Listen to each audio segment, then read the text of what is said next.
Do you ever get notification that you'd rather keep private? On the Galaxy S25 Ultra, you can hide notification content right from your lock screen.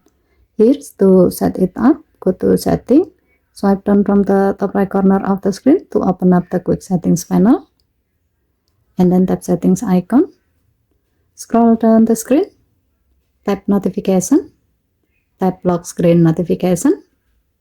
Here, make sure this option is turned on, and then select Hide Content. With this setting, you will still see that a notification has arrived, but the actual message or details will be hidden. For example, if you receive a text message while your phone is locked, your lock screen will only show one new message instead of displaying the sender and message preview.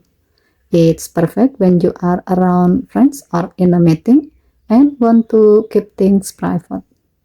Okay, thank you for watching. Please help to like and subscribe. Have a nice day.